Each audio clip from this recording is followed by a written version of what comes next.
ദൈവനാമത്തിന് മഹത്വം ഉണ്ടാകുമാറാകട്ടെ. ഇന്ന് വരെ ജീവിപ്പാൻ ദൈവം തന്ന നന്മകൾക്കായി സ്തോത്രം ചെയ്യാം. ഞാൻ കുര്യൻ എം ചാക്കോ. വീട്ടുകാരെ നോക്കാനും വളർത്തുമൃഗങ്ങളെ നോക്കാനും ആളുണ്ട്. അത്തരം ബിസിനസ്സുകൾ ബൂം ചെയ്തു വന്നുകൊണ്ടിരിക്കുകയാണ്. കാശുണ്ടായാൽ മാത്രം മതി. ആദ്യം സുനകമഹാത്മ്യം പറയാം. മുംബൈയിലാണ് ഡോഗ് വോക്കർ എന്ന തസ്തികയും ജോലിയും തുടങ്ങിയത്. കോടീശ്വരന്മാർ ഏറെയുള്ള നാടാണ്. മിക്കവരും ഡോഗ് പേരന്റ് ആകുന്നു. എന്ന് വെച്ചാൽ നായ്ക്കളെ നന്നായി വളർത്തുന്നവർ എന്ന് സാർ. അവർ വീട്ടിലില്ലാത്ത അവസരത്തിൽ ദിവസവും വന്ന് നായയെ കൊഞ്ചിക്കണം, തീറ്റ കൊടുക്കണം, പുറത്ത് നടക്കാൻ കൊണ്ടുപോകണം. അതാണ് ജോലി. മിക്കവരും ജോലി അന്വേഷിക്കുന്നത് തന്നെ വലിയ പണിയില്ലാത്ത നല്ല കാശുണ്ടാക്കാൻ പറ്റുന്ന ജോലിയാണോ എന്നാണ്. മെയ് അനങ്ങാതെയുള്ള ജോലിയോടാണ് താല്പര്യം. നായയെ നടക്കാൻ കൊണ്ടുപോകുന്നത് മെയ് അനങ്ങാതെ കാശുണ്ടാക്കാൻ പറ്റുന്ന പണിയാണല്ലോ. ചിലർ ദിവസവും ഒരു നേരവും മറ്റു ചിലർ ദിവസം 2 നേരവും വന്ന് നായ്ക്കൾക്ക് കമ്പനി കൊടുക്കും. ഒരു നായയെ ഒരു നേരം നടത്തുന്നതിന് 300 രൂപ മുതൽ 500 രൂപ വരെ നിരക്കുണ്ട്. മാസം 9,000 മുതൽ 15,000 വരെ. അങ്ങനെ 4-5 നായയെ കിട്ടിയാൽ രക്ഷപ്പെട്ടു. MBAക്കാരായവർ മാസം 70,000 രൂപ ശമ്പളത്തിൽ ജോലി ചെയ്തിരുന്നു. ഇങ്ങനെ ഒരു പണിയുണ്ട് എന്നറിഞ്ഞ് ചെയ്തു വന്ന ജോലി രാജിവെച്ച് ചിലർ അതിലേക്ക് ഇറങ്ങിയതായി അറിയുന്നു. ഇപ്പോൾ 30-ലധികം നായ്ക്കളെ വരെ പല സമയങ്ങളിലായി നടത്തുന്നവർ ഉണ്ടത്രേ. ഒരു വീട്ടിൽ തന്നെ 1-ലധികം നായ്ക്കളുണ്ട്. അങ്ങനെ നായ് നടത്തിപ്പിലൂടെ നല്ല തുക മാസ വരുമാനം ഉണ്ടാക്കുന്നവരും ഉണ്ട്. നായ് പുരാണം വിട്ട് നരന്റെ കാര്യത്തിലേക്ക് വരാം. പ്രായമായ മാതാപിതാക്കളെ നോക്കാൻ കെയർ ഗിവർമാരെ വയ്ക്കുന്നുണ്ടെങ്കിലും അത് വെറും പരിചരണം മാത്രമാണ്. അവരുമായി സംസാരവും കൂട്ടുകെട്ടും ഉണ്ടാവണമെന്നില്ല. പ്രായമായവരുടെ വീട്ടിൽ പോയി അവരുമായി കൂട്ടുകൂടുവാനും സംസാരിക്കുവാനും ചിരിപ്പിക്കാനും കൈപിടിച്ച് നടത്തുവാനും ഉള്ള ജോലിയായാലോ? അങ്ങനെയും കാശുണ്ടാക്കാം. രത്തൻ ടാറ്റയുമായി ഉറ്റ സുഹൃത്ബന്ധമുണ്ടായ ശന്തനു നായിഡുവാണ് ഈ ബിസിനസ് മോഡൽ കണ്ടുപിടിച്ചത്. ഗുഡ് ഫെലോസ് എന്നാണ് കമ്പനിയുടെ പേര്. പ്രായമായവരുടെ ബോറടി മാറ്റാനും ദിവസവും കുറച്ചു സമയം മിണ്ടിയും പറഞ്ഞുമിരിക്കാനും ചെറുപ്പക്കാരെത്തും. ആദ്യ മാസം ഫ്രീ ആയി സൗഹൃദം പുലർത്തും. 2-ാം മാസം മുതൽ മാസവരിസംഖ്യ അടയ്ക്കണം. രത്തൻ ടാറ്റ തന്റെ നായ ആയ ടിറ്റോയ്ക്കായി മാറ്റിവച്ചിരിക്കുന്ന തുക 12 ലക്ഷമാണ്. രത്തൻ ടാറ്റയുമായി ഉറ്റ ചങ്ങാത്തമുണ്ടാക്കിയ ശന്തനുവിന്റെ വായ്പ എഴുതിത്തള്ളി. കൂടാതെ സ്വത്തിൽ ഒരു ഭാഗം കൊടുത്തു. ടാറ്റ കമ്പനിയിൽ ജനറൽ മാനേജരുമാക്കി. ഉറ്റ സൗഹൃദത്തിന്റെ വിലയെ. ഈ വിവരങ്ങൾക്ക് പി കിഷോറിന്റെ വാക്കുകളോടാണ് കടപ്പാട്. AI അഥവാ നിർമ്മിത ബുദ്ധി പല മേഖലകളെയും കീഴടക്കി വരികയാണല്ലോ. എന്നാൽ നിർമ്മിത ബുദ്ധിക്ക് ചെയ്യാൻ കഴിയാത്ത കാര്യങ്ങളാണ് മേൽ പറഞ്ഞത്. രോഗി പരിചരണം പോലെയുള്ള പാലിയേറ്റീവ് കെയർ മേഖലകളിൽ വരുന്ന യാതൊന്നും യന്ത്ര കൈക്ക് സ്വാന്തനം അരുളാൻ കഴിയുന്നതല്ല. മാനുഷ്യ മൂല്യങ്ങളായ സ്നേഹവും സന്തോഷവും പ്രകടിപ്പിക്കാനോ ദയയും പരോപകാരവും വെളിപ്പെടുത്തി ജീവിക്കുവാനോ ഒരു യന്ത്രത്തിനും സാധിക്കുകയില്ല. എന്ന് പറഞ്ഞാൽ സ്ഥായിയായ ഒരു വികാരവും ഇല്ല എന്നു സാരം. യന്ത്രത്തിനു കഴിയുന്നില്ല എന്നത് പോകട്ടെ, പ്രത്യേക നിലയിൽ രൂപപ്പെട്ടു പോയ മനുഷ്യനും മാനുഷിക മൂല്യങ്ങൾ വെളിപ്പെടുത്തുവാൻ കഴിയാതെ പോകുന്നു. യന്ത്രങ്ങൾ അവയിലുള്ള പ്രോഗ്രാമിന്റെ അടിസ്ഥാനത്തിലാണ് പ്രവർത്തിച്ചുകൊണ്ട് ഇരിക്കുന്നത്. മനുഷ്യനോ? ഒരു കേണലിന് കുഞ്ഞു ജനിച്ചു. കുട്ടി കൂടുതൽ കരഞ്ഞപ്പോൾ ഭാര്യ അടുക്കളയിൽ നിന്ന് വിളിച്ചു പറഞ്ഞു, കുട്ടിയെ എടുത്ത് താരാട്ട് പാടി കരച്ചിലൊന്ന് നിർത്തൂ. പിതാവ് കുട്ടിയെ എടുത്തു, താരാട്ട് പാടി. കുട്ടിയുടെ കരച്ചിൽ വല്ലാതെ ആയത് കേട്ട് അമ്മ ഓടിച്ചെല്ലുമ്പോൾ കേട്ട താരാട്ട് ലെഫ്റ്റ് റൈറ്റ് ലെഫ്റ്റ് റൈറ്റ് എന്ന ട്യൂണിലുള്ള താരാട്ടാണ്. വാവോ വാവോ. ഇത് കേട്ട് കുട്ടി കൂടിയ ശബ്ദത്തിൽ നിലവിളിച്ചു. കുട്ടിയെ അമ്മയെടുത്ത് ചേർത്ത് അണച്ച് താരാട്ട് ഈണത്തിൽ പാടിയപ്പോൾ കുഞ്ഞ് കരച്ചിൽ നിർത്തി ശാന്തമായി ഉറങ്ങി. ഈ നിലയിലുള്ള സ്വാന്തനം AIക്ക് സാധ്യമല്ല. നിർമ്മിത ബുദ്ധിക്ക് എത്തിപ്പെടാൻ കഴിയാത്ത മേഖലയാണ് പോലും പ്ലംബിംഗ് വർക്കും അതിനോട് ബന്ധപ്പെട്ട മേഖലയും. എന്നാൽ ജനത്തിന് ഒഴിച്ചുകൂടാൻ വയ്യാത്തതാണ് താനും. കൂടുതൽ മെയ്വഴക്കം വേണ്ട ഒന്നും എഐക്ക് സാധിക്കുമോ എന്ന് തോന്നുന്നില്ല എന്നാണ് ആ മേഖലയിലെ വിദഗ്ധർ പറയുന്നത്.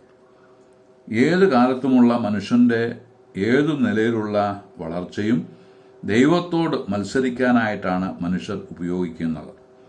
ഉൽപ്പത്തി പുസ്തകം 11:1 മുതൽ വായിക്കുന്നത്, ഭൂമിയിലൊക്കെയും ഒരേ ഭാഷയും ഒരേ വാക്കുമായിരുന്നു. അവർ കിഴക്കോട്ട് യാത്ര ചെയ്ത് ഷീനാർ ദേശത്ത് ഒരു സമഭൂമി കണ്ട് അവിടെ കുടിയിരുന്നു. അവർ തമ്മിൽ, നാം ഇഷ്ടിക അറുത്ത് ചുടുക എന്ന് പറഞ്ഞു. അങ്ങനെ അവർ ഇഷ്ടിക കല്ലായും പശമണ്ണ കുമ്മായമായും ഉപയോഗിച്ചു. വരുവീൻ, നാം ഭൂതലത്തിലൊക്കെയും ചിതറിപ്പോകാതിരിപ്പാൻ ഒരു പട്ടണവും ആകാശത്തോളം എത്തുന്ന ഒരു ഗോപുരവും പണിക, നമുക്കൊരു പേരുമുണ്ടാക്കുക എന്ന് അവർ പറഞ്ഞു. ഏതു കാലത്തുമുള്ള മനുഷ്യന്റെ ഉള്ളിലിരിപ്പാണ് ഇവിടെ വെളിപ്പെട്ടത്. കൂട്ടമായി വസിക്കുക, പട്ടണം പണിത് ഉല്ലസിക്കുക, ആകാശങ്ങളിലിരിക്കുന്നവനെ കീഴ്പ്പെടുത്തുക, ഒരു പേരും സമ്പാദിക്കുക. രാഷ്ട്രീയക്കാരെല്ലാം കൈ ഉയർത്തി ആകാശത്തേക്ക് മുഷ്ടിയുരുട്ടി ഇടിച്ച് പേര് സമ്പാദിപ്പാൻ ബന്ധപ്പെടുന്നവരാണല്ലോ. മനുഷ്യർ കിഴക്കോട്ട് യാത്ര ചെയ്തുവെന്ന് വായിക്കുന്നു. മനുഷ്യൻ പാപം ചെയ്തതിൻ്റെ ഫലമായി അവരെ ഏദെൻ തോട്ടത്തിൽ നിന്ന് ദൈവം പുറത്താക്കി. ഏദെൻ തോട്ടത്തിന് കിഴക്ക് കെരൂബുകളെ തിരിഞ്ഞുകൊണ്ടിരിക്കുന്ന വാളിൻ്റെ ജ്വാലയുമായി നിർത്തി എന്ന് വായിക്കുന്നുണ്ട്. കാരണം 22-ാം വാക്യത്തിലുണ്ട്, അവൻ കൈനീട്ടി ജീവവൃക്ഷത്തിൻ്റെ ഫലം കൂടെ പറിച്ചു തിന്നാൽ എന്നേക്കും പാപിയായി ജീവിച്ച് നരകിക്കേണ്ടി വരും. അങ്ങനെ സംഭവിക്കാതിരിപ്പാൻ സ്നേഹവാനായ ദൈവം കാവൽ വെച്ചു. കയ്യൻ പാപം ചെയ്തതിനു ശേഷം ദൈവസന്നിധി വിട്ട് ഏദേന് കിഴക്ക് നോദ് ദേശത്ത് ചെന്ന് പാർത്തു എന്ന് വായിക്കുന്നു. കിഴക്കോട്ടുള്ള യാത്ര എന്ന് പറയുന്നത് ദൈവത്തിൽ നിന്ന് അകന്നു പോകുന്നതായിട്ടാണ് കാണുന്നത്. കയ്യൻ ദൈവത്തിൻ്റെ വാക്ക് അനുസരിക്കാതെ അനുജനായ ഹാബേലിനോട് കയർത്ത് അവനെ കൊന്നു. തുടർന്നാണ് കിഴക്കോട്ട് യാത്ര ചെയ്തത്. ഉൽപ്പത്തി 11:1 കേട്ടതുപോലെ ജനം കിഴക്കോട്ട് യാത്ര ചെയ്ത് ഷീനാർ ദേശത്ത് പാർത്തു. അവർ തമ്മിൽ പറഞ്ഞത്, നമുക്ക് പലതും സമ്പാദിക്കാം. ഏത് കാലത്തുമുള്ള മനുഷ്യൻ്റെ ആഗ്രഹം ഇതുതന്നെയാണ്, മുകളിലെ ദൈവത്തെ ജയിക്കുക, അങ്ങനെ ഒരു പേരുണ്ടാക്കുക. ചന്ദ്രനിൽ ഇറങ്ങിയ ചിലർ അവിടെയെങ്ങും ദൈവത്തെ കണ്ടില്ല എന്ന് പറഞ്ഞതായി കേട്ടിട്ടുണ്ട്. കുശവനെ കാണാൻ കുടത്തിൽ തപ്പിയവരെക്കുറിച്ച് എന്തു പറയാൻ? മാനത്തോടിരിക്കുന്ന മനുഷ്യൻ വിവേകഹീനനായാൽ നശിച്ചു പോകുന്ന മൃഗത്തിനു തുല്യൻ. ചന്ദ്രനിലെത്തി ദൈവത്തെ സ്തുതിച്ചവരുമുണ്ട്. ബുദ്ധിയെന്നും വിവേകമെന്നും പറയുന്നത് അതല്ലേ? എണ്ണമറ്റ ഗോളങ്ങളിൽ ഒന്നായ ഭൂമിയുടെ ഉപഗ്രഹമായ ചന്ദ്രനിൽ എങ്കിലും കാലുകുത്താൻ കഴിഞ്ഞല്ലോ എന്ന് പറഞ്ഞ് ദൈവത്തെ സ്തുതിക്കുന്നതിന് പകരം കുളത്തിൽ തപ്പി നോക്കിയിട്ട് അതിൽ കുശവനില്ല എന്ന് പറയുന്നത് വിവേകത്തിൻ്റെ ലക്ഷണമല്ല.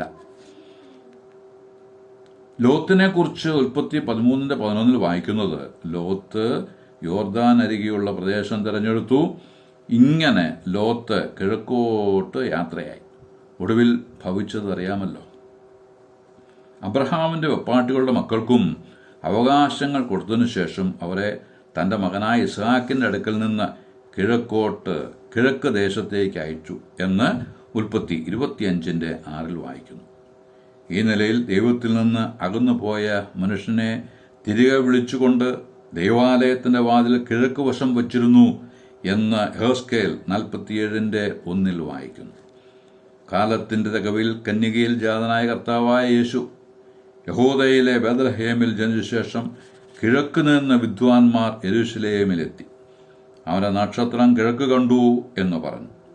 കിഴക്ക് കണ്ട നക്ഷത്രം ശിശു കിടക്കുന്ന സ്ഥലത്തിനു മീതെ വന്ന് നിൽക്കുവോളം അവർക്ക് മുമ്പായി പോയിക്കൊണ്ടിരുന്നു. ആ വീട്ടിൽ ചെന്ന് ശിശുവിനെ അമ്മയായ മറിയോടുകൂടെ കണ്ട് വീണ് അവനെ നമസ്കരിച്ചു. അവന് നിക്ഷേപപാത്രങ്ങളെ തുറന്ന് പൊന്നും മൂരും കുന്തിരുക്കവും കാഴ്ചവെച്ചു എന്നും വായിക്കുന്നു. ഈ കുഞ്ഞിനെ ദേവാലയത്തിൽ വെച്ച് ഷീമോൻ എന്ന നീതിമാനായ മനുഷ്യൻ കൈകളിലെടുത്ത് പറഞ്ഞത് ലൂക്കോസിന്റെ സുവിശേഷം 2-ാം അധ്യായം 31 എഴുതിയിട്ടുണ്ട്. ദൈവമേ, അങ്ങ് സകല ജാതികളുടെ മുമ്പിൽ ഒരുക്കിയിരിക്കുന്ന നിന്റെ ഈ വലിയ രക്ഷയെ എൻ്റെ കണ്ണ് കണ്ടുവല്ലോ എന്ന് പറഞ്ഞ് സന്തോഷിക്കുന്ന വിവരമാണ്. ഈ ആധുനിക കാലത്ത് നിർമ്മിത ബുദ്ധിയും ശാസ്ത്രത്തിൻ്റെ വളർച്ചയും മൂലം കാര്യങ്ങളെല്ലാം മറിഞ്ഞുകൊണ്ടിരിക്കുന്ന സമയത്ത് മാറ്റമില്ലാത്ത ദൈവവചനത്തിൽ നമുക്ക് ആശ്രയിക്കാം. കാരണം ആകാശവും ഭൂമിയും ഒഴിഞ്ഞു പോകും, എൻ്റെ വചനങ്ങളോ ഒഴിഞ്ഞു പോകുകയില്ല എന്ന് മത്തായി സുവിശേഷം 24:35 യേശു കർത്താവ് പറയുന്നു. വചനത്തിൽ നമുക്ക് ആശ്രയിക്കാം. കർത്താവ് അതിനായി നമ്മെ പ്രാപ്തിപ്പെടുത്തട്ടെ എന്ന് ആശംസിച്ച് വാക്കുകൾക്ക് പൂർണ്ണവിരാമം കുറിക്കുന്നു. ദൈവനാമം മഹത്വപ്പെടുമാറാകട്ടെ.